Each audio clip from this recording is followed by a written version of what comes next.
एकनाथ शिंदेंनी पक्षातील अकार्यक्षम मंत्र्यांची कानउघडणी केल्याची माहिती, प्रशासकीय कामाची पद्धत आणि पक्ष संघटनेकडे होणाऱ्या दुर्लक्षाच्या मुद्द्यावर ठेवलं बोट।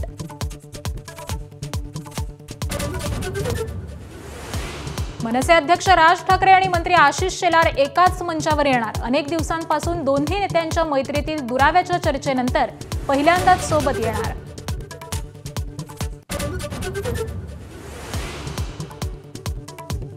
मोदींना भारत पाकिस्तान सामना बघायचा होता म्हणून काल रात्री 8 ऐवजी सकाळी 5 वाजता बोलले।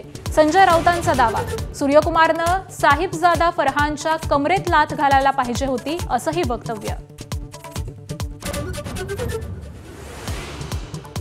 आता रिकामं ठेवू नका, माजी मंत्री धनंजय मुंडेंची राष्ट्रवादीचे प्रदेशाध्यक्ष सुनील तटकरेंना विनंती। योग्य वेळी योग्य संधी देण्याचा वरिष्ठ निर्णय घेतील, तटकरेंची प्रतिक्रिया।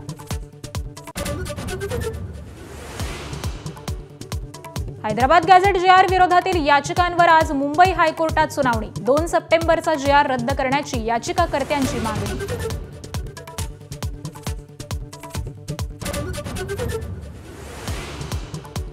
ठाण्यातील मेट्रो 4 आणि 4A ची आज चाचणी। मुख्यमंत्र्यांसह दोन्ही उपमुख्यमंत्र्यांच्या उपस्थितीत गायमुख ते कॅडबरी जंक्शन पर्यंत मेट्रोची ट्रायल रन।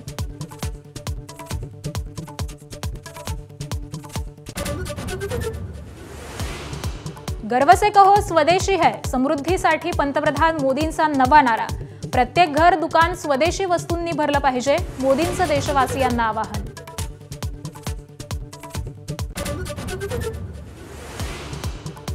आशिया चषकात भारताचा विजयाचा चौकार, सुपर 4 फेरीत पाकिस्तानचा धुव्वा।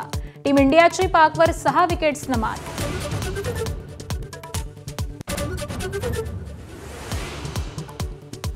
पाकिस्तानच्या साहिबजादा फरहानकडून अर्धशतकानंतर संतापजनक कृती। मैदानात AK-47 प्रमाणे बॅट धरून गोळीबाराची ॲक्शन।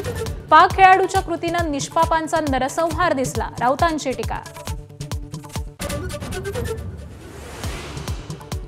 2 संघांमध्ये आघाडीत 3-0 आणि 10-1 असते तेव्हा त्याला स्पर्धा म्हणत नाही। भारत आणि पाकिस्तानमध्ये आता कोणतीही स्पर्धा उरलेली नाही। टीम इंडियाचा कर्णधार सूर्यकुमार यादवनं खिल्ली उडवली।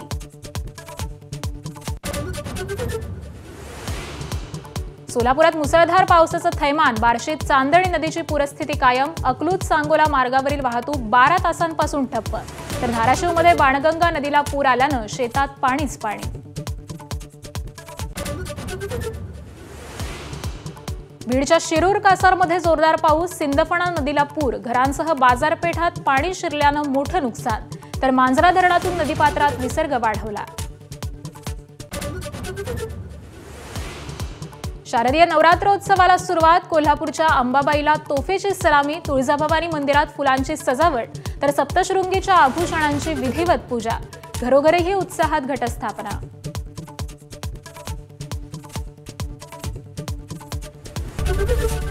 एबीपी माझा, उघडा डोळे बघा नीट।